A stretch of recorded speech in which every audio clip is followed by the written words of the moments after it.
কিয়ামতের ময়দানে যত আমল দুনিয়াতে আছে এর মধ্যে সবচেয়ে ভারী আমল কোনটা হবে জানেন? কোনটা? ওয়াজ শোনা। এই যে ওয়াজ শুনছেন, এটা একটা আমল না? ওয়াজ শুনলে আমল নামায় সওয়াব লেখা হবে না ইনশাআল্লাহ? এটা কিয়ামতের ময়দানে আমল নামায় সবচেয়ে ভারী হবে না। কোরআন তেলাওয়াত করলে আমল নামায় সবচেয়ে ভারী হবে সেটা না।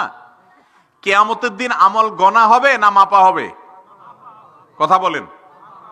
কিয়ামতের দিন মানুষের আমল গণা হবে না মাপা হবে? মাপা হবে। তাহলে মাপা হলে যে আমলের ওজন সবচেয়ে বেশি হবে সে আমলের মূল্য সবচাইতে বেশি। কোনটা সেটা? সুনানে তিরমিজিতে বর্ণিত হয়েছে, রাসূল করিম সাল্লাল্লাহু আলাইহি ওয়াসাল্লাম ইরশাদ করেছেন, মা মিন শাইইন ইউদাউ ফিল মিজানি আসকালু মিন হুসনিল খুলুক। মা মিন শাইইন ইউদাউ ফিল মিজানি ইয়াউমাল কিয়ামাতি আসকালু মিন হুসনিল খুলুক।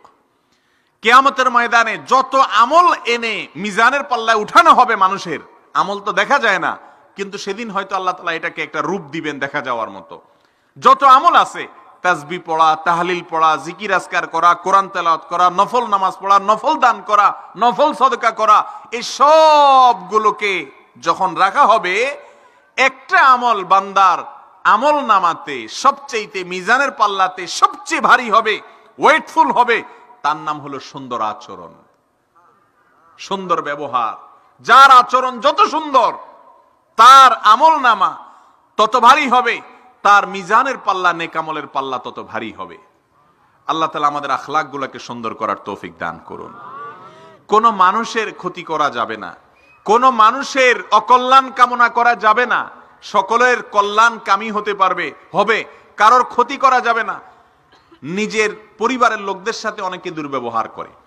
আল্লাহর জমিনে সবচেয়ে আপনার সুব্যবহারের, ভালো আচরণের অধিকারী সবচেয়ে বেশি কে?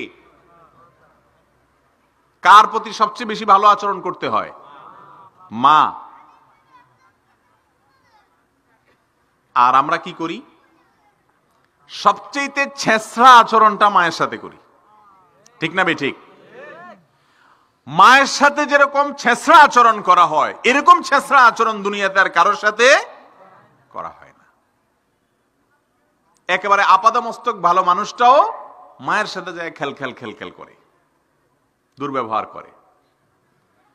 বাবার সাথে করে, বউয়ের সাথে করে। বউয়ের সাথে বিয়ের পরে প্রথম করে না অবশ্য, প্রথম একটু মহব্বত থাকে কিছুদিন, এরপর আস্তে আস্তে সেটা কমতে থাকে। এরপর দুনিয়ার সবচেয়ে দুর্ব্যবহার করে কার সাথে? বউয়ের সাথে। প্রিয় নবী সাল্লাল্লাহু আলাইহি ওয়াসাল্লাম বলেছেন, তোমাদের মধ্যে যে ব্যক্তি তার পরিবারের মানুষের কাছে, এক হাদিসে আসছে তার স্ত্রীর কাছে ভালো, খায়রুকুম লিআহলি ওয়া আনা খায়রুকুম লিআহলি। নবীজি বলেছেন, তোমাদের মধ্যে, মজলিসের মধ্যে সবচেয়ে ভালো মানুষ সে যে তার বউয়ের কাছে ভালো। এই জন্য রাসূল আকরাম সাল্লাল্লাহু আলাইহি ওয়াসাল্লামের ভাষ্যগুলো খেয়াল করেন।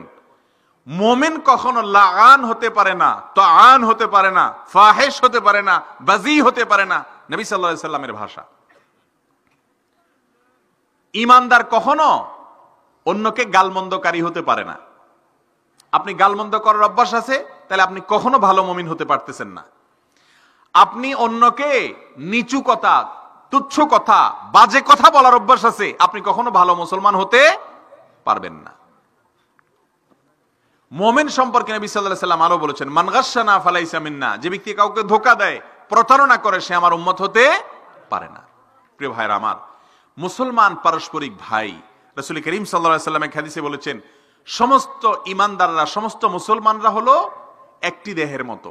শরীরের একটা অংশে কোনো একটা জায়গায় ব্যথা হলে পুরো শরীর সেই ব্যথা অনুভব করে কি করে না?